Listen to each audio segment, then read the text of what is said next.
What up, everybody? I'm your host, JP. This is my co-host, Josh. What's up, everyone? And welcome back to another episode of the FilmBros podcast.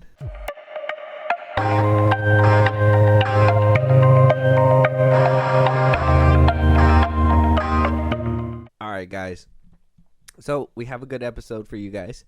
It's going to be great. For the Star Wars fans, okay, you guys are going to be eating good today because we got a few conversations, a few topics of, some very triggering things or, some very nice things that is going to make you very happy about Star Wars. Like I said, Josh, do you have anything to say before we jump into these Star Wars topics? I know you're kind of the one that gets very, very passionate about his voice in Star Wars. I don't know. I guess I just have to see what it is. I think I've only seen, or I don't know what you have, but if anything on Twitter is proven fruitful, it's got to involve, I don't know. I couldn't tell you. All right. There'll be a number of things. We'll start Star off Wars slow. fans are always upset about something. All right, we'll start off slow and we'll talk about could be a good thing or a potential imminent implosion to happen. So, one thing that we heard is that we're getting a return of not only Hayden Christensen, but Mark Hamill for this new Daisy Ridley Star Wars movie that should be coming out in 2025. So, we see Hayden Christensen make his return, right? In Obi-Wan. We're hearing that he's going to be back for Ahsoka coming up pretty soon. And now coming to Daisy Ridley's movie, and also Mark Hamill too, because that one kind of took me by surprise. Hayden Christensen, okay, maybe fair, but Mark Hamill was kind of vocal about what happened with The Last Jedi and the direction that Disney was taking it.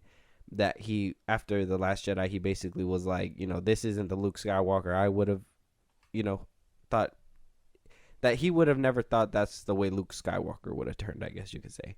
And because of that, he kind of was on a hiatus when it came down to, Star Wars and all that. And then next thing you know, Favreau and Filoni came up and was like, hey, you want to, do a few episodes? And I guess that he was smitten by that image, the way that they were, portraying Luke there.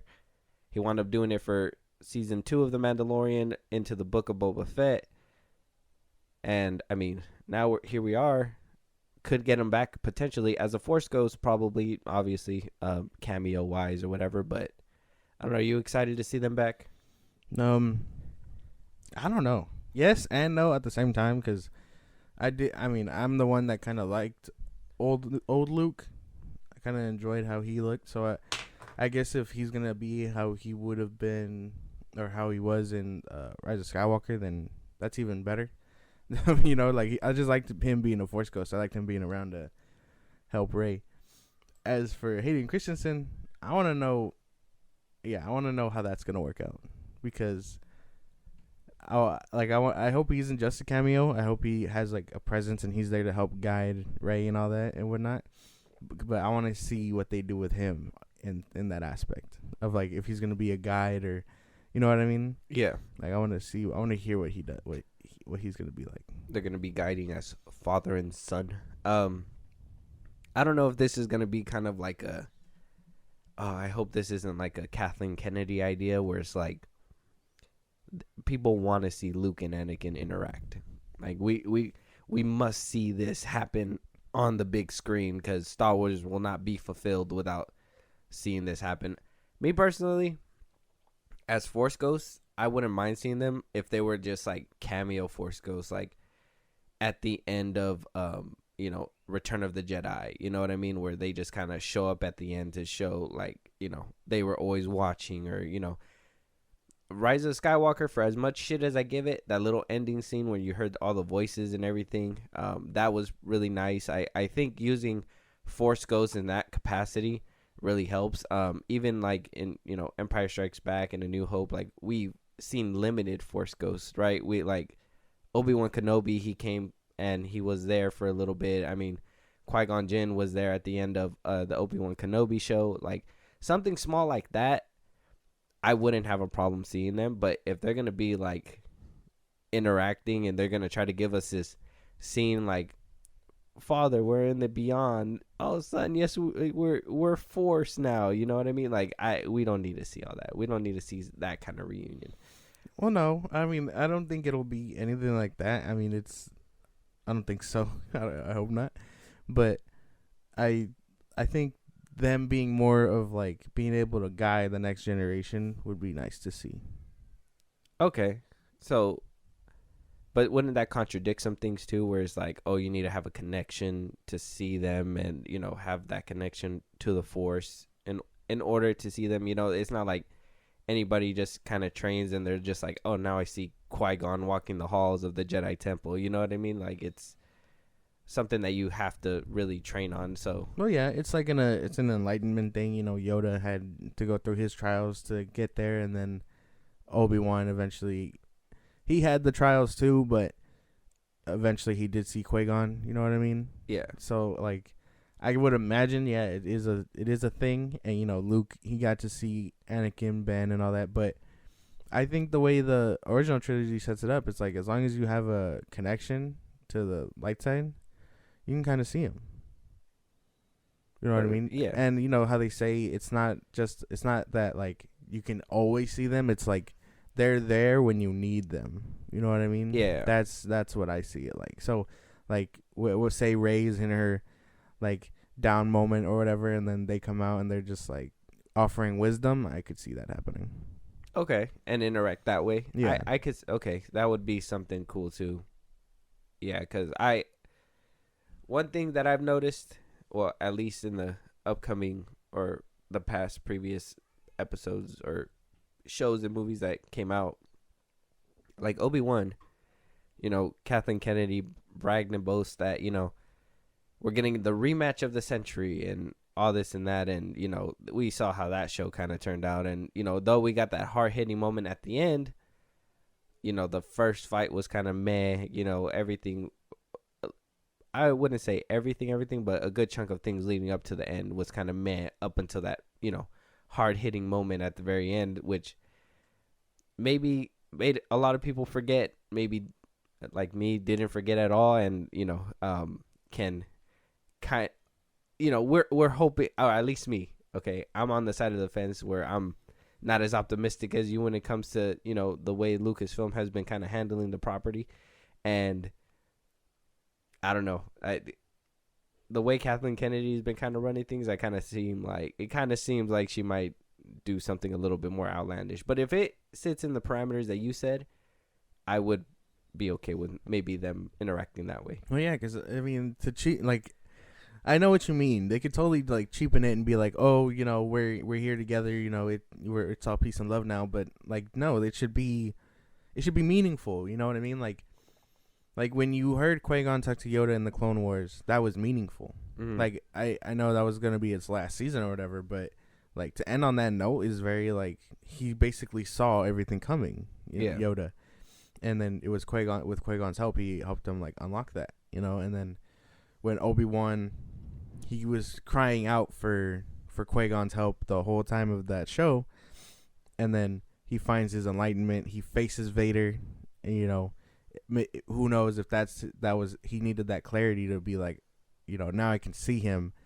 He can teach me now, And then same with like Luke and Ben, and then Yoda, and then obviously Anakin at the end of Return of the Jedi. Yeah, he had that clarity, enlightenment, and he was able to see them, as a final, like, he made it type of shit. Yeah, exactly. And then, well, Rey saw Luke, and we know how that turned out. Luke was basically there to help Rey. Yeah. So in that capacity, it makes sense, not just to be like, oh shit, you know what I mean? Like, yeah. Like we're Force Ghosts, we're chilling now. Like Yeah. that would totally cheapen it. Yeah, like go catch his baseball, son. Yeah, I'm going with Dad. Like it wouldn't work out. Oh, I'm glad we're on the same page with that one, because, like I said, it would be nice to see them come back.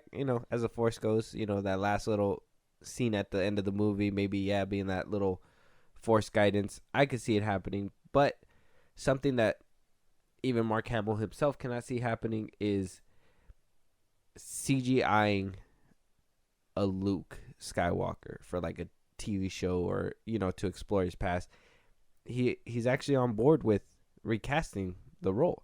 And he said on a podcast, this was the quote, because he was asked, like, if Disney were to come to him with a, what we seen with Boba Fett and the Mandalorian, if Disney were to come to him as a Disney Plus series, like the events that happened to Luke after Return of the Jedi, would he be okay with being CGI'd again to bring the character back to life? And he basically says, it is unusual to see yourself like that. It can't be cheap. People say, oh, now you're going to be able to do a whole series of Luke post Return of the Jedi. I said, I don't think so. First of all, they don't need to tell those stories, but if they do, they could get an age-appropriate actor. Yeah, I mean that's fair. That's maybe it's the whole thing, the Star Wars fandom. Kind of the way they took Solo, the actor, I forgot his name, as a young Harrison Ford and whatnot. People are just like, we don't want that. We want them back, but you can't recapture that in the bottle. Unfortunately, you have to move on. You have to recast and stuff. I don't know if you saw the body double for Book of Boba Fett actually kind of looks like Luke. So, like if you're getting someone that looks close to him just so they can CGI on Mark Hamill's face, you can find someone that looks exactly or close to Mark Hamill's age when he was young. I think the CGI actor, he did look a lot like, not the one in Mandalorian. I think the Book of Boba Fett. The Book of Boba Fett, for sure. They really did find somebody a lot closer. And I mean, technology's come a long way. Like the fact that they were even able to, we were talking about this the other day too. Like I think Rogue One was the one where, everybody was like, well, what the hell? They did Tarkin and they did Leia as a young, and everybody was like, oh, it looks weird, Yeah. And then, fast forward, we also saw Furious 7 do it with Paul Walker and everything, and it kind of got a little bit neater. We saw it in Mandalorian Season 2. Once again, another de-aging. We're seeing it in Dial of Destiny. And that's for like a good 20 minutes of the beginning of the movie. Apparently, it's immaculate. That is really good. So I think we're getting to with Book of Boba Fett, I think they perfected it. With Mandalorian Season 2, there was some hiccups. But Book of Boba Fett Season 2, I think they kind of like nailed that shit, and it looked really good. Now, will it be sustainable for a whole show or a movie? Probably not. No. So recasting will be good. I don't mind Solo, and I think the actor that they casted for a younger Solo was actually captured it great. I know that there's always a risk of finding somebody that looks close to them and then sacrificing what made the character good, because they probably have a different portrayal or a different way to see it. But like, there's nothing wrong with that, because the way Obi-Wan Kenobi, when they recasted him, obviously he acted completely different than when Alec Guinness did, but because he was a younger Kenobi, right? Yeah. And so eventually, and you see it as Star Wars properties kept going, they kind of made it show like that seamless transition into Alec Guinness, right? Yeah. And you kind of seen that in the Rebel show. I know a lot of people probably didn't see that, but it was in the Rebel show. You kind of seen it in the Obi-Wan Kenobi show, where like towards the end he kind of had that clarity. Obviously there's more arc after that in the Rebel show and all that stuff, so, and even in A New Hope. So you can see it spaced out, and that would be a good way to do it if they go the younger route. In my opinion, it would be a good thing to do. Yeah, it's time. It would be time for everything to kind of just give underway to new actors and stuff. Like, rest in peace to Leia and all that. But you like bringing her back and trying to CGI her and stuff would be a disservice. It's a fucked up thing to want to happen, to even consider, honestly. I think it worked for Rise of Skywalker with that one time, reusing footage and whatnot and just CGIing her in places. But to want to tell those stories further, you'd have to get an actress like that. Well, Carrie Fisher's daughter, didn't she play the double for her? Did she? Yeah, because she looked almost identical. Obviously, different genes from a father or whatever. Unless she copy and pasted, that's a different story. Yeah, I but remember. I think they used her to CGI her mom on there, like to make her look younger. Oh, wasn't that for Rise of Skywalker? Yeah, You for know, Rise of when they Skywalker. show they're training on Endor or whatever. Yeah, I know what you're talking about. yeah. Okay. So I mean, if they got like I said, if they got somebody close, or like how you said, if they got somebody close enough, I mean, and it's always funny because a lot of people say like, I don't know if you've seen the holiday special, the Christmas special of Star No, Wars, I and they haven't. had brought Luke, Han, and Leia back, and everybody makes fun of it because they look almost alike, but there's this little one thing that changes it that makes them look like a Dollar Tree version of them. You know what I mean? Oh, And it's not 100% fair because it looked like it was just a bunch of people doing cosplay or whatever. But if they actually get high budget actors and that look exactly like them, and obviously VFX has come a long way. VFX is not just like it's not just CGI and everything anymore. It's actually touch ups by the end of the movie, to Mhm. make things pop, make it look good, whatever, Yeah. blah blah blah. I mean, they could make it happen with a younger cast. Like I said, Solo did it good. They did it good with the prequels. Come on now, and now I don't know why it's this big thing like, oh, we don't want to recast the OG characters. Maybe because of the way Solo turned out, but That's fine. That's what I would imagine. you think so? People just responded so badly to Solo, which is not really its fault. It was a reaction to the fucking other movie, but like people were just like, "Damn, this one he's not Harrison Ford. We don't want it." But I'm like, at that Harrison Ford was old as shit at that point. How people still want to Dial of Destiny in this day and age is, it's beyond me because they'd rather see a CGI Harrison Ford than someone else take up that mantle. You know what I mean? Like, who's to say they couldn't get a younger actor to be in that little role for the 20 minutes or whatever of Dial of Destiny? No, yeah. I mean, that would have made sense. I mean, I would have rehired the dude that played him in Solo to come back and do that, but I don't know. I don't know why Hollywood's so scared to just recast them. I mean, I understand it's not the same people, but maybe general audience's disbelief. Maybe that's why they just can't suspend their disbelief that good. Maybe. I don't know. Because just to be like, oh shit, this is. What the fuck? That's the holiday special ones. It's something that looks just a little off with them every single time. Yeah, no, that's weird. What the hell? But that's crazy. It's crazy shit. Mark Hamill was completely right though. I think it's time to just start recasting. Yeah, I think so too. At this point, might as well. Um, will they do it? Will they have the balls to do it? Time will tell. I mean, they tried to do it once, and maybe that's why they're just scared to do it again. Yeah.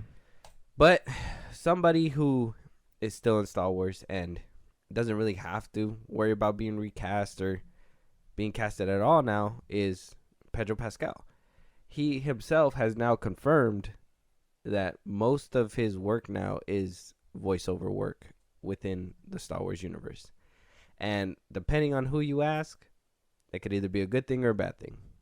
And so I ask you, is it a good thing or a bad thing? It's okay. From his standpoint, I'm sure he thinks it's good. But as a fan standpoint, that shit's bad. Because I feel like there were moments, like you've said it before, but there's moments in the Book of Boba Fett, Mandalorian, where you really ran expect, through that title really fast. That shit sped through the. I was like, God damn. like right. in Mando, where he should be taking his helmet off. And I know they said the whole Creed thing to stop it, but I mean they're working both paths now, right? So he should be able to freely take it off, regardless of being shunned. Like I understand his mentality, but there should be moments where he takes it off and we see Din's actual face. Maybe it's because it's easier for him and he's just like, oh, good, I don't have to get in that big ass suit or whatever. But still, you should want to do all that and show your face sometimes. Yeah, and even at the end of season 3, apparently there was a scene where he was supposed to take his helmet off and, at the end show him and Grogu just living together. Yeah. And apparently because of scheduling conflicts, and they were just like, well, we don't really need him. We just need the voice. It wasn't a real big push, so they had to scrap that altogether. But he did say during this podcast to the Hollywood Reporter, talking to Succession, Kieran Culkin, Macaulay Culkin's cousin, he basically asked if he just provided a voice for the Mandalorian, and Pedro Pascal said, yeah, for a lot of it, yeah. He said there was an extended amount of experimentation being in the suit for a lot of it, and frankly, my body wasn't up for the task as far as like the 4 months of it, but I was in it. I was in it a significant amount, an elastic amount. He said that his neck would chafe, but now we figured it out, which is super cool, and amazingly, it gave me the opportunity to be able to go and do something else. So, he probably was in the suit for maybe like the first season, for most of it, or probably all of it, and then was like, oh, it causes struggle with me or whatever, and then, they were like, well, body double, and you provide voice work, and whenever your helmet needs to be taken off, we'll just have you in the suit for those scenes or whatever, and then eventually, with season 3, it just turned into pure voice work. So I'm sure he was trying to, avoid going into detail like that, but it kind of sounds like that's probably the evolution of it. It just started a little bit, got into a habit. Now here he is saying, I don't even need to, be around. Yeah, no. I mean, but again, I think that still cheapens it, because if there's moments where you got to take your helmet off, you should be there on set to take that shit off, regardless of the suit and stuff. Because as unrealistic as it sounds, and I know this is a universe with space wizards, as people say, but his helmet can come off sometimes, and you can show his face, and you can show emotion. That was a lot of season 3 where they were like, oh no, something bad happened, and then the camera would pan to Din, and his helmet's just there staring at the problem.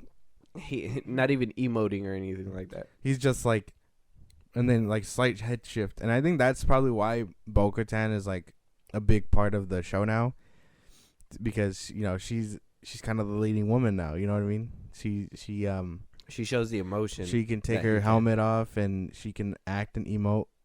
And while he's there to be the cool fucking Mando guy and take care of Grogu, she's there to basically push the plot forward and get that emotional stake, because Din isn't giving us emotion. You're right.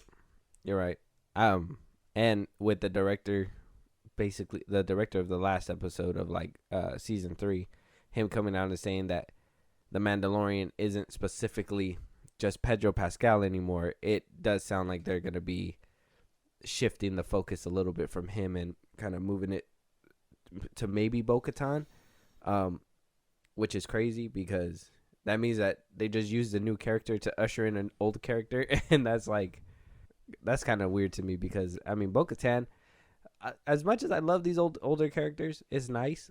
It's just, when are they going to get their happy ending? Like, we understand that they, Star Wars property, hey, we want to see them in other stuff, but when is Bo-Katan going to, bite the bullet? When is she going to, her sister died, and she was the peaceful one. Like, this is the girl that's been, like, putting her head first in, like, explosions and doing all this fucking shit, and she's the one who survives the longest. It doesn't make any sense. But the peaceful one gets stabbed by the Darksaber, who was just like minding her own business, trying to take care of her people. Some bullshit, man. Star Wars universe is cruel. Oh, for sure. But yeah, no. This sounds like a problem, but if it means more Bo-Katan, I'm fine with that. You good with that? Yeah. Are you one of those people that she was talking about when she was like, a lot of them ask about sitting on their face or something? Oh, I'm not one of those people. I'm not. No. No. But like I think that's just kind of out of pocket. But yeah, I ain't gonna. That is gross. I ain't gonna ask someone that in public. Like, that's disgusting. But yeah, no, that's not it. I just think she's cool, and yeah, I can acknowledge that she's hot, but I'm not gonna go that extra step. Okay, all right, I get you, and that's fine. But somebody who is taking an extra step back into Star Wars after honestly seeing him a few times now making his rounds, we're hearing now that Temuera Morrison could be making a return as Captain Rex himself in the new Ahsoka series. That we're hearing is great. Apparently, Lucasfilm executives have said that it's the best piece of Star Wars property that they've put together so far. And apparently that's the reason why Dave Filoni basically got his film, that the Ahsoka series. So hearing that Tamara Morrison might be in there to kind of make this series whole. I mean, like I said, we seen him in the Book of Boba Fett. We seen him do a little cameo that kind of broke our hearts in Kenobi. And now here we are, him coming back to play Captain Rex. I don't know. How you feel about that one? Boba Fett. Like I was saying with Luke, it's time to get someone else.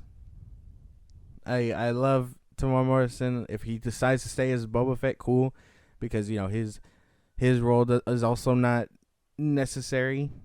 You know what I mean? He doesn't need to take his helmet off as much. He should, but he doesn't have to. I think it's time to get someone else. You think he's aged out the role? Yeah.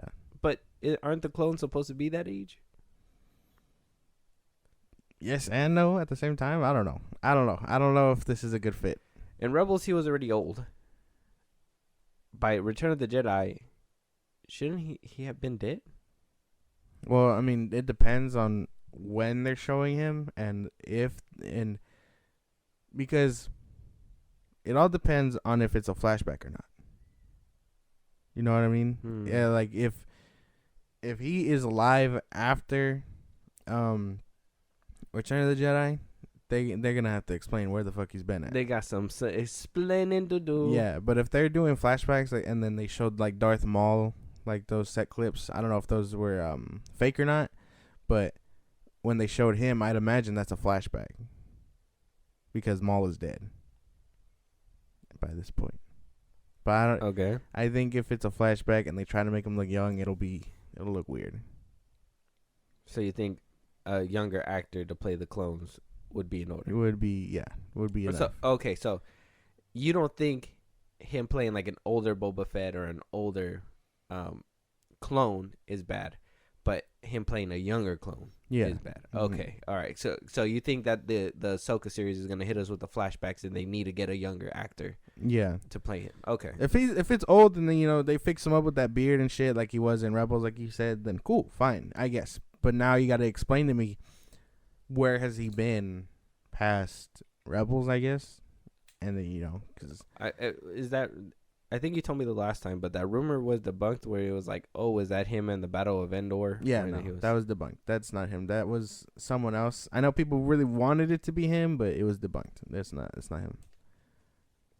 Just some random old dude helping the rebellion who really looked like Rex and gave people that point to be like, oh, but no, it's not him. Sorry. Damn. Yeah, I don't know what to tell you. It's not. My headcanon still says that he helped out there. He just wasn't a main character. I don't know, man. I don't know. Did he make it out because he wasn't a main character in this one? I don't know, man. I don't know. Did we see an old man partying at the end of the movie? I think it would have been time for Rex to also die, though, if I'm being for real.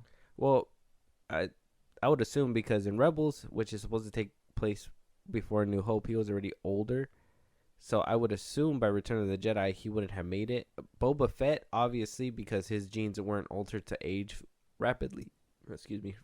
But I mean, Tamara Morrison, the Captain clones. Rex. That's why the clones would be old as shit now. They're meant to age fast. Mm-hmm. I think that's because even if you want to really timetable it, they're born, they get their training, they kind of age up in like the span of like weeks, right? Yeah. And then they're sent out to war. Rex has been around since the beginning of the war. Basically, he was like one of the first clones. Yeah, and then so he'd be like 60 by the time, or not even 60, but like 40, pushing 50 by the time the end of the war, and then pushing 60, 70 when we see him in Rebels because he has that beard already. No, 3 years. No. Well, kind of, huh? Because they grew him. Well, they had a batch before, and it took 3 years. So by the end of the war, he had to be like 30, close to 40. 30, close to 40, yeah. By Return of the Jedi, he has to be pushing like 60, 70. Yeah. So there's no way. That's why. Yeah, I don't know. Yeah, I don't know. They would have to get a younger actor for the flashbacks. Yeah.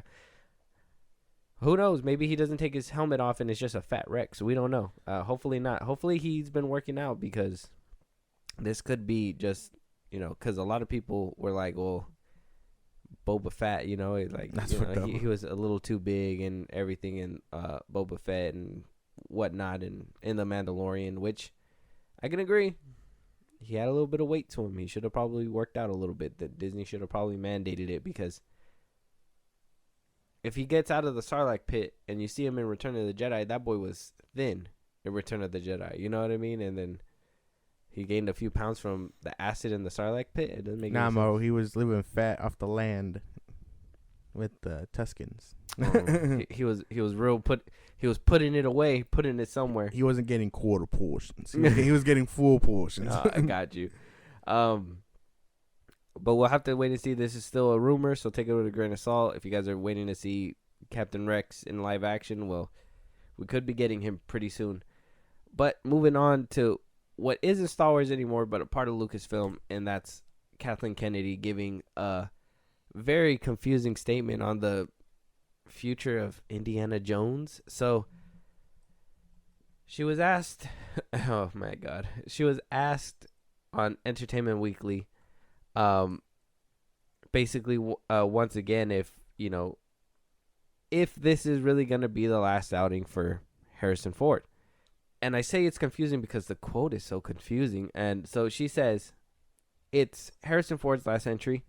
That's how we look at the Indy franchise. I mean, truthfully, right now, if we were to do anything, it might be a series television down the road, but we're not doing anything to replace Indiana Jones. This is it. There are 5 movies that Harrison Ford did, and Harrison is so specific and so unique to creating that role.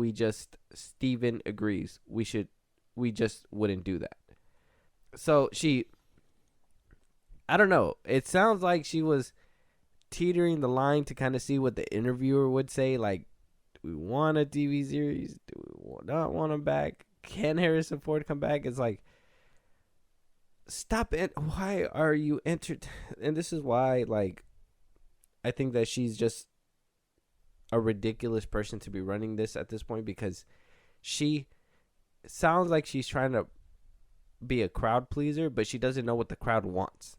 You know what I mean? She's just up there like, yeah, okay, so this isn't what you like, but this is what you like, so we're gonna do that, whatever. It's like, my God, man, just give it a rest. Harrison Ford is pushing 70, bruh.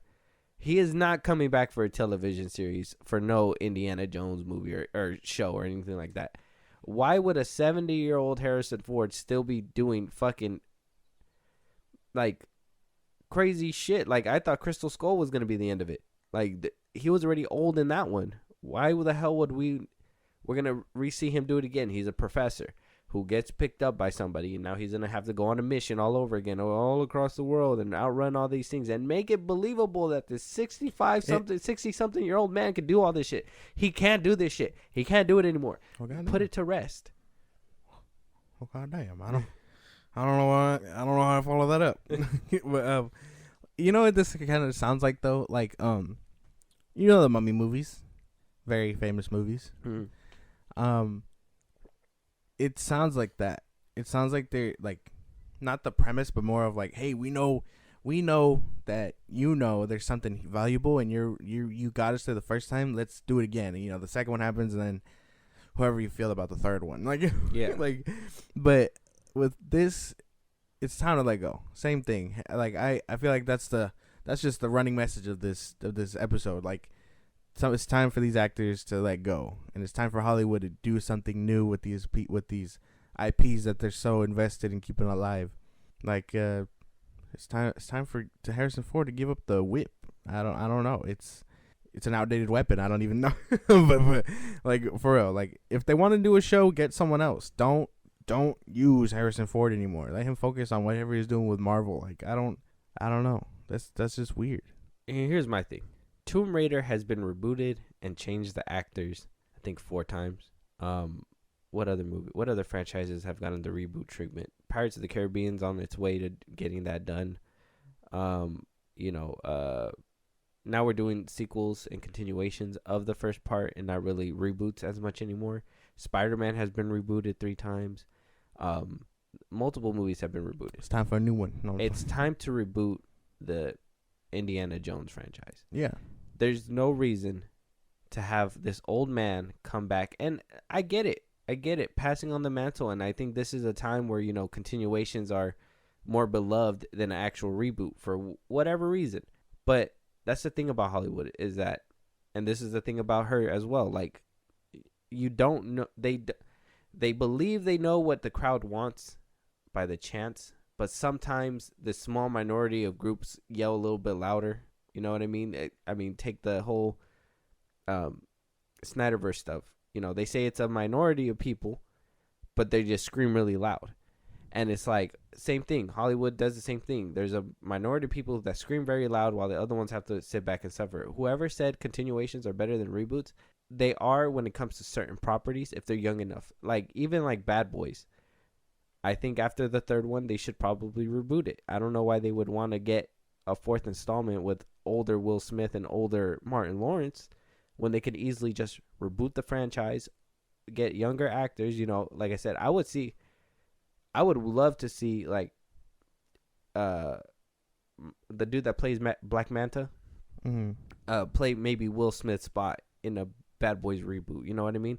I don't know how, depending on, I can't think of anybody to play Martin Lawrence besides Kevin Hart for some reason, but I know that's probably generic as hell, and I'm sorry for that, but like, something like that, like, you know what I mean? Like, just reboot it. Like, you can easily reboot and, start anew. You don't have to pass the mantle. Passing the mantle is not something that's necessarily necessary with these movies. What's crazy about it, though, is because, like you said, I think they want us to know. They want people to be really happy to see Harrison Ford back as Indiana Jones, but that age group has unfortunately aged out. You know what I mean? Like, when I tell you I haven't seen any Indiana Jones movies, and this one is just another one down the pipeline, it's true. I don't really want to see that. If they decided to reboot and then give us a fresh actor, a fresh take, and then everything, I'd be like, sure, I'd give this a shot, because I don't have to go back and watch movies that I know I'm not interested in to go see Harrison Ford in this last role of his. Mm-hmm. But I'd be like, okay, this is a new take. I haven't seen the new ones. Let me see what this one's about. And then if I decide down the line I see it, it's shit, and then I want to go back and see what I was missing, then cool. But it's time to move on, because the audience you were once looking for, who would have loved Harrison Ford as come back as Indiana, has also aged out. Yeah. And there's a lot of examples. Out there. I know there is. It's just this was the topic at hand. No. There's a lot of examples out there of of them doing it right, rebooting it right. Like I used a couple already, but it is what it is. I guess we're gonna have to wait and see if this confusing statement actually fruitions. I don't think anybody is rooting for an Indiana Jones TV series. We're good. I'm not saying let the franchise die.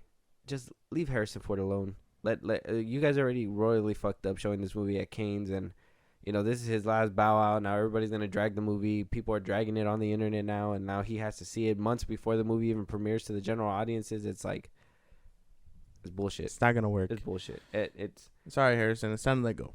All right, but moving on from Lucasfilm and all those crazy topics that we had in the beginning, we're gonna move on to something a little bit more your lane, Josh, and that's the Barbie movie. So Margot Robbie basically came out saying that they tried getting our girl Gal Gadot in this Barbie movie, saying in an interview with Entertainment Weekly that Gal Gadot is Barbie energy, because Gal Gadot is so impossibly beautiful, but you don't hate her for being that beautiful because she's so genuinely sincere and she's so enthusiastically kind, and that it's also almost dorky. It's like right before being a dork. And so Gal Gadot, which couldn't take part of the movie because of scheduling conflicts and all that stuff, reposted that clip and basically said that she'll be with it for the next one and join the Barbie universe on the next one. So are we getting take my money now? I don't even I fucking listen. If there's one actress I will always go see, it's Gal Gadot. She's everything. I sign me up. Take my money. I don't even need to see the premise for a second one. I just take my money. I'm gonna call bullshit right now. I got you, fam. No. I'm telling you, it's true. Every movie she's been in. If you bring up WW84, I'm gonna choke the fuck out of you. No. Death on the Nile. No. Yeah, nobody's seen that movie. Is that one new? Apparently, she was horrendous in it. Is that one of the new ones? It came out in 2022. No, I didn't even. Apparently, she did not do very good at acting. Oh, we'll see. Well, damn. But, I like her in other things. And I think she's a fine actress. I don't get what people say when they say she has no range or whatever, but I don't know. Has no range. I don't know. No, I don't think I've seen enough movies to know that, because to be honest, I think I've only seen her as Wonder Woman and in the Fast franchise. I like her as an actress, but I've noticed in other roles in films, like, she keeps her like natural voice and stuff like that, and I think that's probably a reason why her like acting doesn't come through, because she's just acting or being herself type thing. And so maybe that's why I'm not really seeing it, but that's just probably me. I don't know. I don't know, man. I don't know. You seen her in other movies besides Wonder Woman, and seen her in other roles besides Wonder Woman and Hold on. Fast? Hold on. No, you haven't, huh? Hold on. You haven't, huh? No, he because I hasn't. still want to He see, hasn't. because I haven't gotten around to seeing Red Notice. You haven't even seen Red Notice? I've seen Red Notice. I gotta see it. I've heard decent things about it, but I want to check that one out. And look, it says here she's gonna be in The Flash. She was in Wreck-It Ralph. That's crazy. She was in Night and Day. Yeah. She was in Night and Day. Yeah. Really? Yeah. Where? She played a small role. She was one of the henchmen. Oh, yeah, I don't know. But I heard she was kind of good in Red Notice. She was okay. Well, she there you just, go. She But just played a CIA person. But either way, I don't think I've seen her play an in-depth character. I think that's the thing. I haven't seen. Oh no, her, she plays that badass. She plays like the kick-ass take names kind of type. Well, then that's why. Maybe that's why there's no range. It's kind of like Dwayne Johnson when he gets hired to do the same thing over and over again. I don't know. I thought she gave a good performance as Wonder Woman. But that's the character she plays all the time. Well, no, badass. I think when she had to be emotional, it was emotional. I don't know. For Steve Trevor. Well, yeah. But then, 84. Well, we don't talk about it. That's what I'm. We don't talk about 84. That's what I'm saying. So I mean, I'm all up for to see her. Maybe, hopefully, this one, maybe a Barbie 2 will show those acting chops or something, or maybe it'll make her into a different kind of whatever. But as of right now, I mean, Gal Gadot, though she is pretty, she is hot, I think, and she would make a fine, like, I don't know, what's her race, like. Is she Greek? Greek? Yeah, she's Greek. Like a Greek Barbie, that'd be nice. But like, you need to like, I don't know. Hopefully we could see some kind of acting chops out of this. I just can't, like, for the life of me. I'm thinking about it. She's Israeli. Israelian. Okay. So I what do you call it? So I can't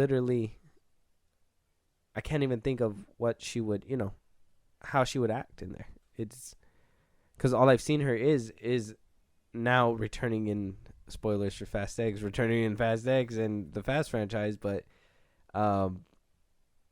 yeah, Wonder Woman, nothing else. Either way, sign me up. Barbie 2. I'm down for that already. I don't even need to see the first one. See, I told you, right up his lane. The Barbie movie is right up his lane. He don't watch her in anything else, not even Red Notice, and that's an action movie. But he'll see her in Barbie. Well, I didn't really see Red Notice because of The Rock. But Reynolds. I was not going to watch. I will tell you right now, I was not going to watch it because of The Rock, but Reynolds was in it, and I was like, I'm in. Is it worth it then?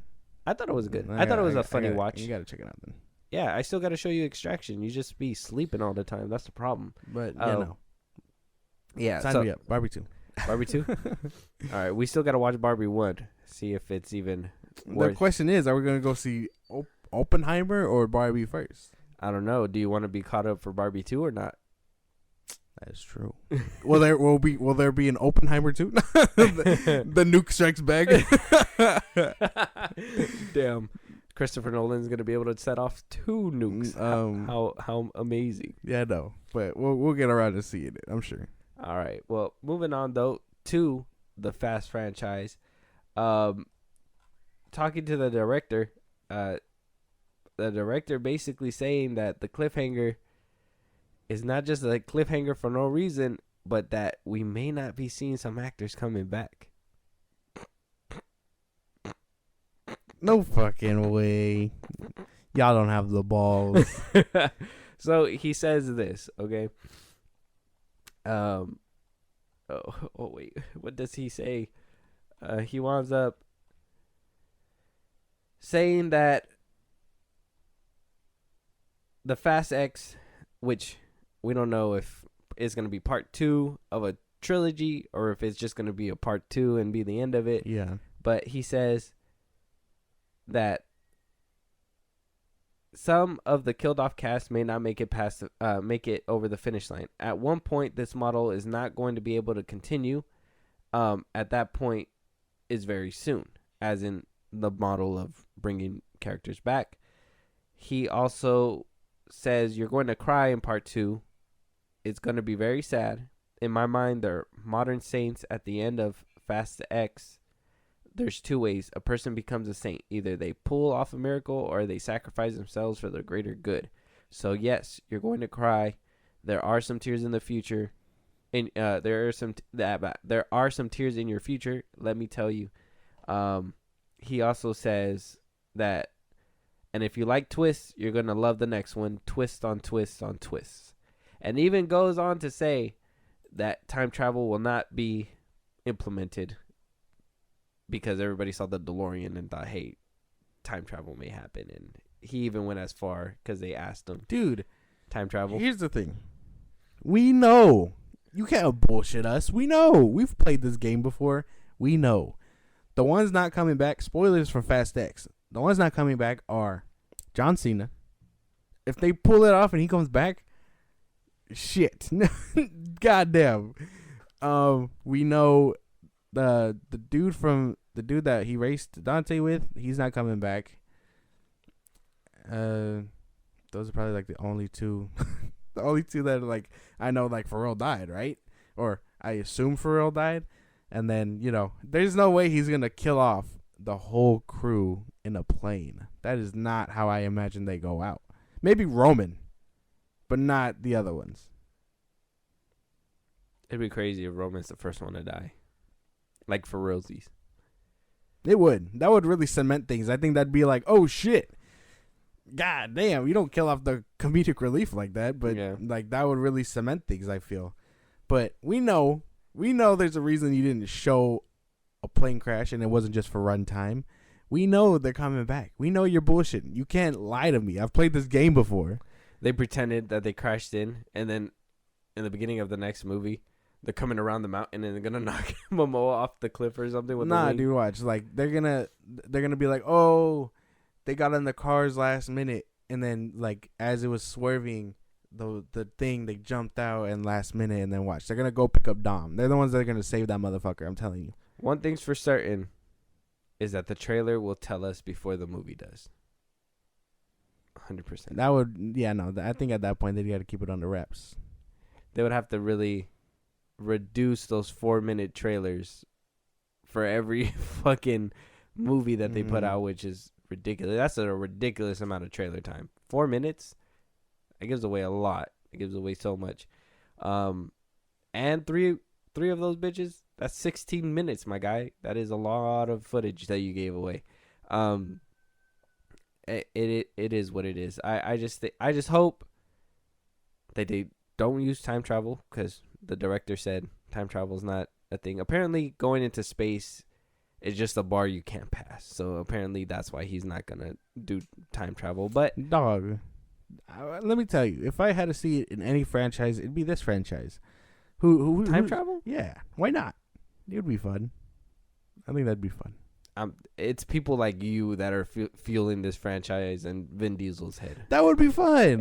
You can't be mad at that. This is like I would 100% be mad at that. If you want a franchise to do fun shit, Why not? Why not it be this franchise? I wouldn't even buy another ticket to if they say time travel is involved in this next Fast movie.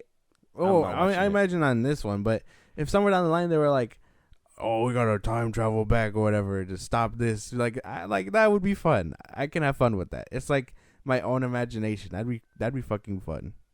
I know people were like, "Oh, Fast and the Furious people should meet the Transformers and then watch them whip around," and I'm like, "Shit." The Transformers have no problem whipping themselves around. They don't need a person in the car doing it for them. That's when we draw the line. Is when Optimus and the gang is in these movies. Okay, that's what we're doing. Not at the time travel, but when Optimus. Would you want to see? Would you want to see? What's another one that they were saying? Ooh, Fast and Furious meets Jurassic Park. Would you want to see that? They could make that happen if they wanted to. How are you gonna get there? Time travel.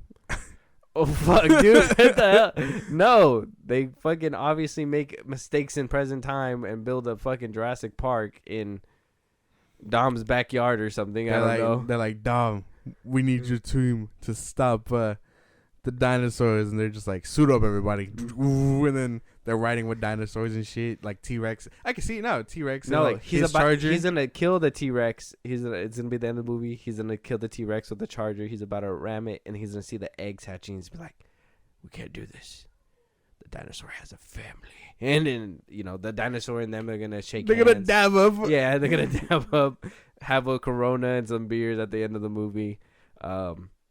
The dinosaur is gonna probably be pissed because he can't reach their hands. It's like, no. Dom's gonna be like, "Hey, can you open this for me?" He's gonna use his nail as a bottle opener. Damn. Fast 12, everybody. We already got the plans en route. This is one of their spin-offs. We're gonna have Universal come knocking on our door. If that now. sounded good to you guys, you're probably with Josh over here, who would love to see time travel. Dude, it'd be fun. No, that would be fun. I can't get behind that. No, I would not buy a ticket. I wouldn't even buy a ticket. You just have no imagination. That movie would be fun. That movie would never be. That movie sounds like one of those movies that are just straight to video. That is just like, you seen that parody movie of the Fast movies? I think I've seen only like half of it. The rest of it wasn't like funny to me. Yeah, it wasn't hilarious. It wasn't that funny, but it just reminds me like a movie. Like I that. saw that clip where he's like pop the hood, and then he's like, oh shit, he has one of those little tube things tied to the other tubes, and I was like, okay, this is not funny. I can't get jiggy with this shit. Parody movies have lost their touch. Yeah, how they fell so hard from like the first scary movie. I think it's probably, I know there's a little side tangent, but it's probably because of the times we're in. People are just very easily offended. They're like, "Oh, this joke in this fake movie about a franchise I love made this joke, and it's pointing it out my insecurities." Well, it was funny. That's my thing. Oh, so you think that scary movie was just poking too much fun at people? Well, no, not just scary movie, but like the other ones, like epic movie and all that. You know what I mean? Yeah. How they were just making fun of movies that people liked at the time, so they were just like, oh. And then even then, I don't think the comedy would like. That's all the movies though. I don't think the comedy would hit That's as much. Parody movies.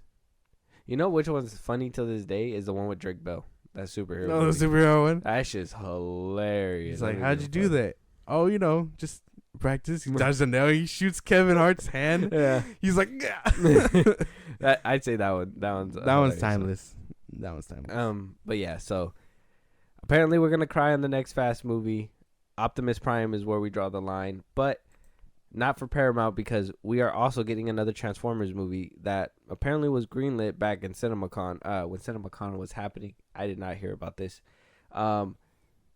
Had a release date, wound up getting pushed back even further from the release date. It was July 19, 2024, but now it will be released September 13, 2024. It is an animated movie. It's called Transformers 1, and it will be voiced by Chris Hemsworth. Oh, I've heard about this. Okay. And Brian T. Henry will play Megatron. Yeah, I guess it's supposed to take place like way before the war. And then, like, it'll show them being, like, actual brothers, and then the betrayal and all that. I'm down for this. Okay, so, and then we got Scarlett Johansson, Keegan-Michael Key, John Hamm, Lawrence Fishburne, who will be playing Elita, Bumblebee, Sentinel Prime, and Alpha Trion. Oh, Sentinel Prime, too, so they're going to be going way back. Yeah. I'd imagine it's before Optimus Prime was a Prime. Are they trying to like? Well, I mean, if it's connected to the movies, why wouldn't they get the original voice actor for Optimus back? Oh, I don't know if it's connected. I thought you just said it was connected. No, I mean like no, they're it's not. I don't know. I don't think it's connected. I think they're just gonna explore it before the war, because in all Star Wars, in all Transformer iterations, Cybertron falls because of the war.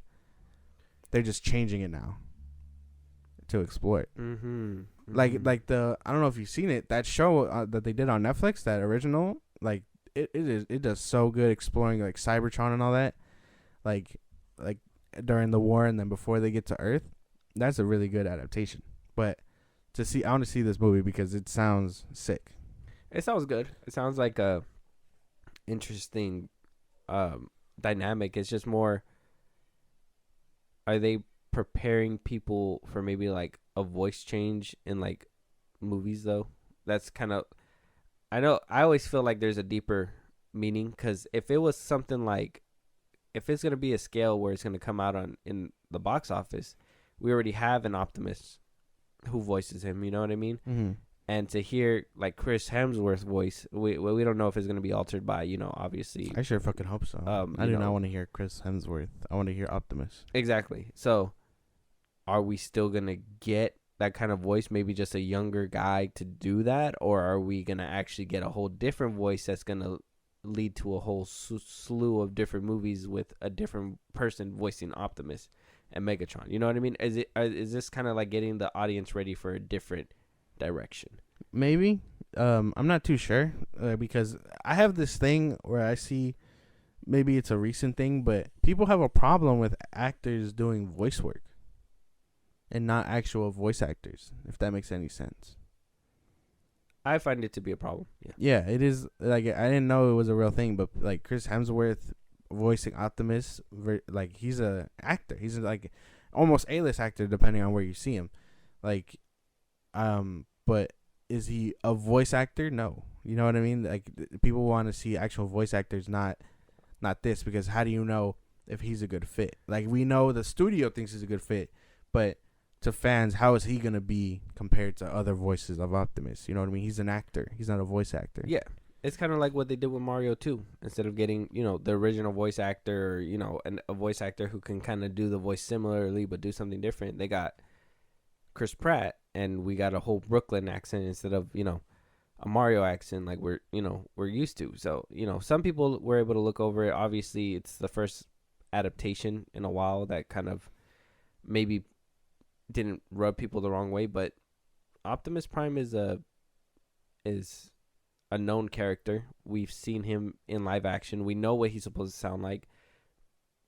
Excuse me. It was a voice actor that brought him to life, and depending on whether you like it or not, if it's a good thing for you guys, for me personally, it's not. But, you know, they made Optimus in this new one look like the voice actor and given him his due diligence with this one, at least.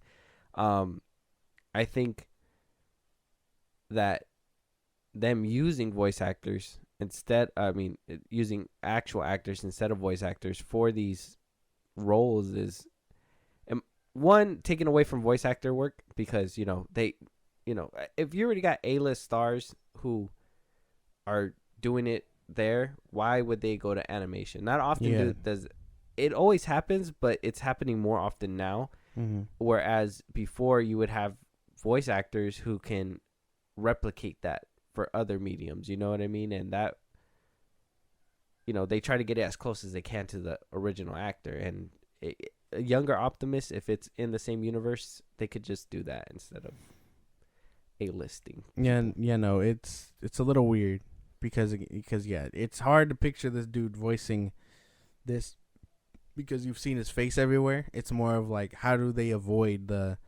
him sounding like him and him sound like Optimus? Yeah, but I'm still excited for this movie. Regardless, I like the premise. Still watch it. Yeah, I mean, I would have to see what the animation looks like before we go and watch it. I'm hoping we're getting a 3D animated one instead of a 2D, or like how Across the Spider-Verse is. You know what I mean? Oh yeah, I think that's probably the only way to do Transformers nowadays. They're like, you got a 3D animation that bitch, because I think even the one on Netflix is also 3D animation. Netflix has one. Yeah, no, I just said that. Yeah, I'll show you the trailer afterward, but they do have one. It's a dope ass like iteration of Transformers. Like if you guys like if it interests you to the point of seeing them on Cybertron and like fighting and shit like that, I'll tell you about it. I give it a watch. I think there's like That's not the one that everybody was like dragging because the robot was like, "Oh, I don't know what I am." no, that's the one on Paramount, dude. Oh, That's the new one on Paramount. This Mm. one's like Netflix's own Oh, okay. before this one, and then I think 3D animation for Transformers really dates back to when Prime was coming out. You know what I mean? Mm. Like that one really set the bar because that one was really good. Yeah, 100%. But I'm excited for this one, so I'll keep an eye on this one. I don't know if it's a Paramount exclusive, Paramount Plus. It looks like it's gonna be going into theaters, so we will be seeing it in theaters. 100%. Is this a theater movie for you? Depending on the animation for me. Depending on animation, yeah, for sure. If they decide to get creative with it and it's like Into the Spider-Verse or whatever, Mhm. I'd be fucking down for that. Like a comic booky version of it, that'd be fucking sick. Okay, I get that. But moving on though, we do have word. Okay, so your boy James Gunn, right? He winds up, like we said in the last episode. He's not my boy, shut up. Sorry, like we said in the last episode, he hasn't really came out and spoken about the strike or anything like Yeah. that. But he did come out and talk about AI. Okay, AI. He was asked if he has used artificial intelligence, AI, or anything like that, as the director of Guardians of the Galaxy. Did he use it in any of the scenes, or has he been one of those that really wants to use it They're within his pro AI. And he says, AI was not part of the production process. To be honest, I don't know much about AI.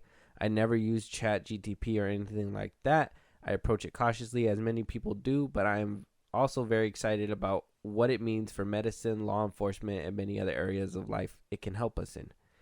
I'm an old-fashioned science guy. I believe we can create a better world through technology. I believe it's possible. It's really just a matter of us focusing on what's more important to us.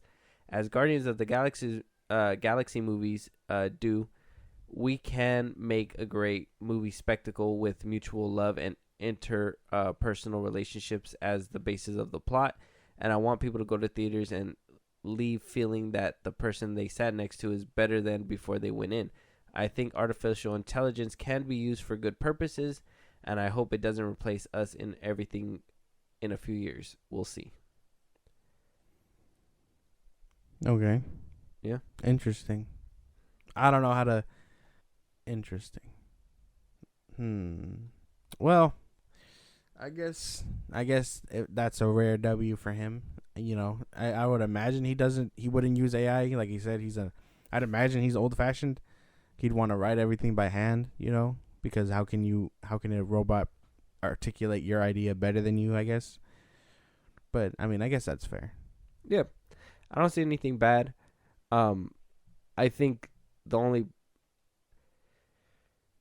I'll give him the same flowers they did. I think it makes sense. I think he used it in the right way, but I think he could have used this chance to have segued into the Writer Strike Guild and how AI is impacting them right now. You know what I mean? This is what I mean, where like he has the opportunity, he'll speak up about it, but he'll tiptoe around everything else, if that makes sense. So I'm just like, this was his opportunity to kind of clear the air, speak on the writer strike, and also speak on the impression that AI is having. He did mention that hopefully it doesn't replace us, but he could have went a step further and said replace us, and look at how it's affecting us right now with the writer strike or something like that. You know what I mean? And spread it a little bit more awareness, but instead he just focused on what it was that he was working on. And this is what I mean, where I say this is the kind of person that he is, where like, and I'm not trying to be a dickhead, I'm not trying to be an asshole. This is who he portrays himself as to the public, and what he portrays himself as to the public is what he needs to do. So him doing that and him saying these things, to me, makes it sound like he's saying the politically correct thing to say out in public. But I mean, you said that you're hiring all these great writers and blah blah blah and all this and that, but a writer strike is going on. AI is becoming a more prominent thing around here. You know what I mean? Are you working on your shit during the writer strike? Are you using AI for that to do these scripts? To fill in some holes or whatever. Still your formula? Are you you know what I mean? Like he could have spoken up about it. It's fine if he left it plain Jane kind of stuff and, kind of tiptoed around it. But that's just my thing is like, why you tiptoe around it when you could have most definitely shed some light on it right then and there? Yeah. Like we were saying in the last episode, or like he's just choosing not to move. You know what I mean?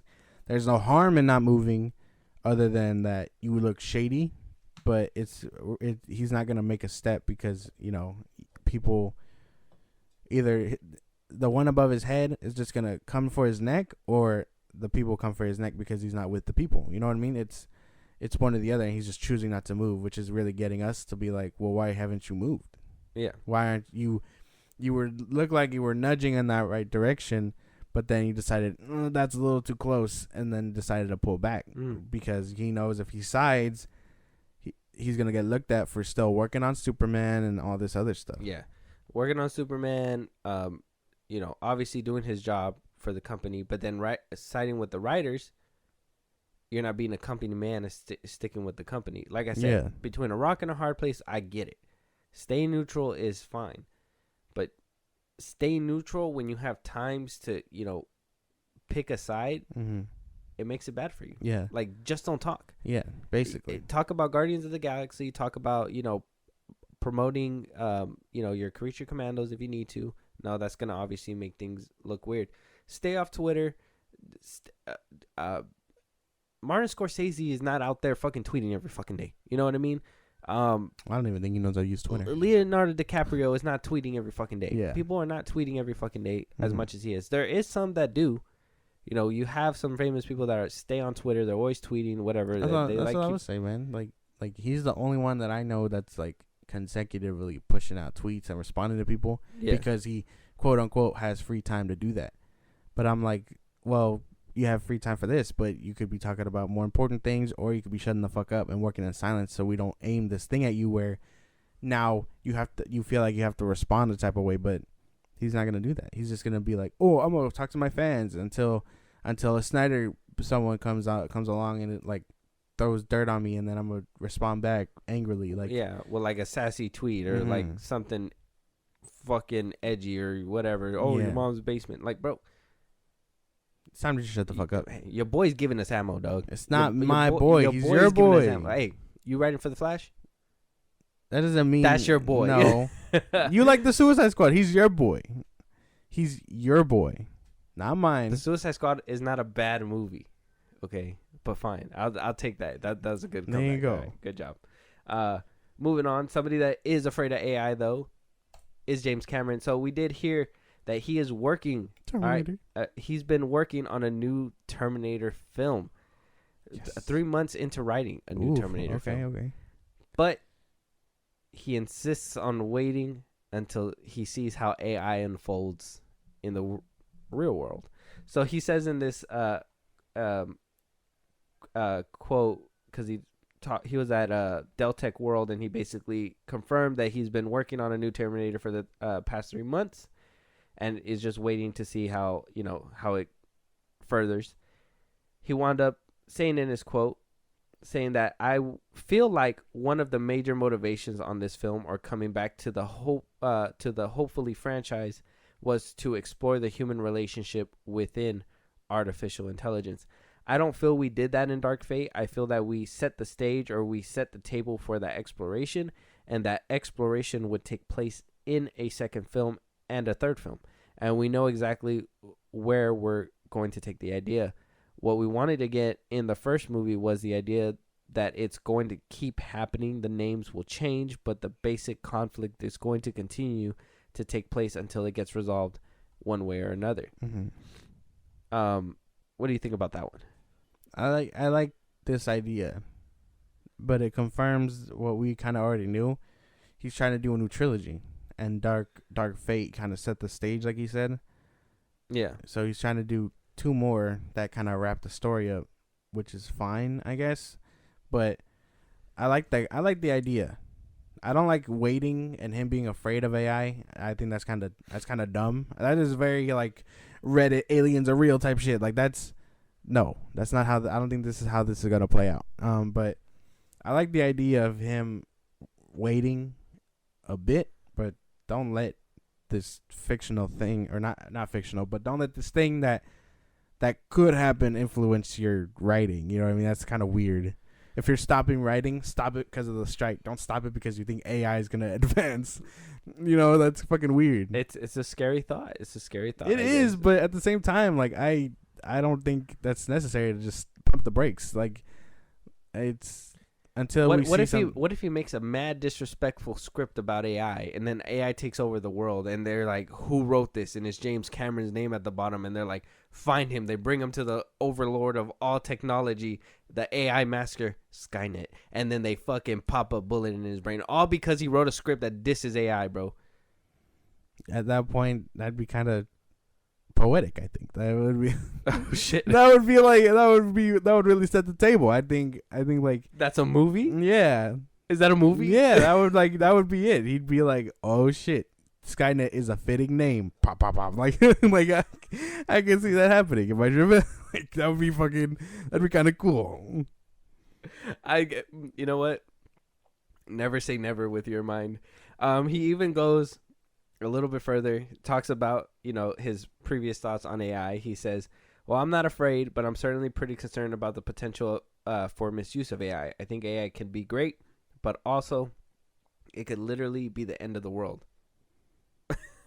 He says, you talk to all the AI scientists, and I know a bunch of them, and every time I put my hand up at their seminars or something, they just start laughing. Oh, that's the Skynet guy. Sure, we really want to hear from you. That's the Skynet point guy. The point is that no technology has ever not been weaponized, and do we really want to be fighting something smarter than us that isn't us on our own world? I don't think so.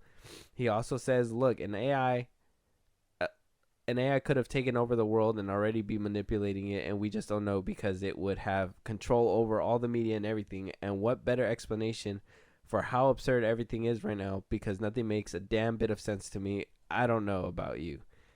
Yeah. James Cameron's off his rocker for sure. Yeah, no. See, that's what I'm saying. The quote is long as shit, so we're not even gonna continue to read this motherfucker.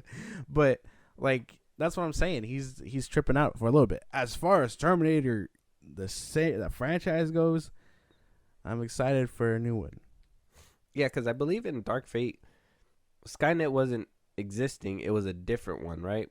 Because they prevented Skynet, but a different entity took over. Yeah. That's what he's saying. Like, I like the idea of the future constantly changing because the people in the future go to the past to fuck it up. Yeah, the butterfly effect. But it shows that like it's also inevitable. You know what I mean? That's like, it's something like it's a point in time that always needs to happen. Yeah, and like it'll happen regardless, but it just keeps changing, which I really fucking enjoy. I think that's a dope fucking concept. Yeah. Like that's what I kind of felt was going on with the earlier ones. Like with the first one, you get it. Skynet's coming. We gotta save the mom because John Connor doesn't exist. That was their first idea, and then she has the baby with the baby daddy, and then the second one she's just raising him on his own, trying to be wary, while AI is also coming to a fault because of the arm that kind of laid out in the first one. You know what I mean? That's how they got the robot arm.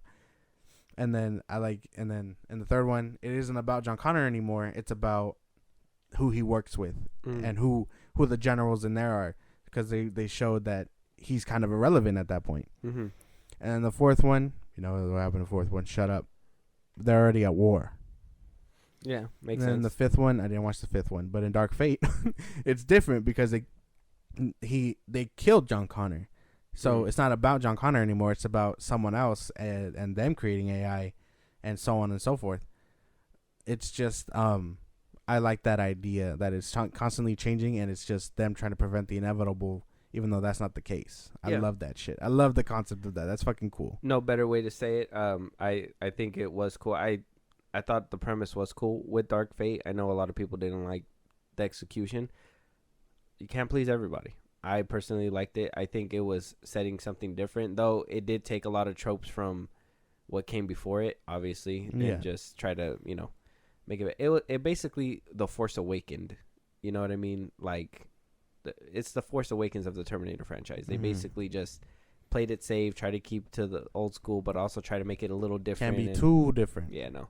It was too different for the crowd, so I'm just excited for a Terminator movie. I think and then hearing that Schwarzenegger's not coming back too, like I said in a previous episode, go check it out if you guys haven't seen it, but my hot take is Arnold definitely destroyed the franchise, and I think that's his fault. So if you guys haven't heard it, I think it's in last week's episodes. Go check it out. It's still up. Moving on, though. So you've seen Uncut Gems, right? Yeah. So the Safdie brothers, who brought that movie to life, Josh and Benny Safdie, are going to split up. I mean, it's not the first time that they split up, but they're going to split up yet again to make their own little side projects. This is coming after having some controversy surrounding their producing partner, Sebastian Bear McClard. Now, some people are speculating that that's the reason, that they just don't want to do things together so it doesn't look suspicious. But they're basically going to break off. We got Josh going ahead and working with Adam Sandler for the Netflix film. Going to be working with Megan Thee Stallion and Ben Affleck. And the other brother will be making an A24 film with no name to it just yet, but we'll keep you guys updated. You've seen Uncut Gems, so you know what they produced together. I haven't, honestly. I haven't seen Uncut Gems, I bro? haven't seen it yet. Oh, fuck. I think I watched the first 10 minutes and I was disinterested for some reason. It's so good. It's like, I don't know what it is, but Adam Sandler's been on a roll. I know, with like serious movies, and I've been hearing that he's actually been killing it, but I don't know if it's just me and the fact that I grew up with him always being this goofy guy, funny guy. Have you seen Hubie Halloween? Yeah. That one. I know that one's dumb, but that one makes me laugh. That one's like classic Adam Sandler to me. Yeah, exactly. So, but yeah, I always seen him as this goofy guy, Big Daddy, all this stuff. You know what I mean? Like, so to see him in a serious role for me, it's very hard, and I think that's something that's kind of holding him back. I think there's a lot of people that can't see him try. It's kind of like when Jim Carrey tried to be serious at 1.2 and trying to make serious movie, and people were just like, "What the fuck?" Have you seen 23? No. With Jim Carrey? Yeah. No. Yeah, it's a very serious movie, and it's very hard to take him serious within the movie. But right. No, he does a good job, but it's hard to take him serious. So I think that's why I haven't seen Uncut Gems, but I've heard about this duo, but they just been making movies that haven't really been interesting me. So I was hoping to hear your thoughts and maybe them splitting up. Well, like, is that going to be a problem? Have you seen any of their solo films? I haven't seen them individually. No, I want to now just to see if there's a different in touches and stuff. It's one of those things where I feel like it'll either be really good for them or really bad for them. Like, do they work better together, or when they're separate, does one shine more than the other? Because working for A24 is fucking phenomenal. That's scary movies and all that other good shit. Yeah. So who knows if he's just the one working for that company is either really good or it can be really bad, despite it being A24. Well, A24 produced Uncut Gems as well, so they have a working relationship. Well, yeah, they have a history with them, but that's what I mean. They were together. Yeah. Like, who's to say them being separate really brings out the flaws in both of them? Because I haven't seen their projects. That's just my thing. Like, who knows? Who's to say? Until I see them, I have no definitive answer on that. That's what I'm trying to see too, because one's going to A24, one's going to Netflix. So, is this the brothers picking what they're more comfortable with, or are they saying, "Hey, I'm not so comfortable with this one. Let me take a stab at this one. I'm not so comfortable with this one." You know what I mean? And trying to better themselves. And will we see that difference? That's what I want to know. Or if they're better together. Because, I mean, I don't think you've ever heard of the Russo brothers, like, not working together. Like, how would you know if they fare to get better individually than together? We know what they can do together. But what can they do if they're separate? Probably like the Wachowski brothers or siblings now. Like I think together they make phenomenal movies. Like I think the last movie that I thought was pretty good from them was obviously Jupiter Ascending. I know a lot of people didn't take a chance on that movie, which is crazy because people clamor for like new original movies all the time, and that one was like new. But separately, when they wound up making their own movie, like the Wachowski sister wound up making Matrix 4 without the brother, and look how that one turned out. You know what I mean? Yeah. So like that movies can suffer creative differences because sometimes it's one brother that's like, no, add this, and then the other brother has to be the one. Yeah. Kind of like our dynamic here, and that's why I kind of like bringing up these topics too, because you can kind of reflect and look and be like, okay, one strength is over here, one strength is over there, you know, but can they do it on their own though? You know, that's what I want to know with this too. So could be interesting, could be a dumpster fire. Either way, pretty fucking interesting idea to want to do. Josh, I have to tell you something. We're splitting up. I'm getting my own podcast now. Just kidding. Good luck finding an editor. Damn, I got to do it all myself now. Moving on. That was a joke, guys. We're not doing that. But moving on though, something that is happening is the Creed legacy lives on. We're getting a Boom Studios and MGM collaboration to bring to life Creed 3's spin-off comic book that is supposed to lead on to LaToya Morgan's character within the movie, Creed's daughter, and her endeavors as becoming a boxer. Okay. So it's supposed to be a prequel to what I'm assuming the next set of Creed trilogy movies will be. That'd be fucking cool. Also, maybe reaching into maybe like the anime show that he was talking about as well. Who knows? But he's getting a comic book. That's cool. That's actually kind of dope.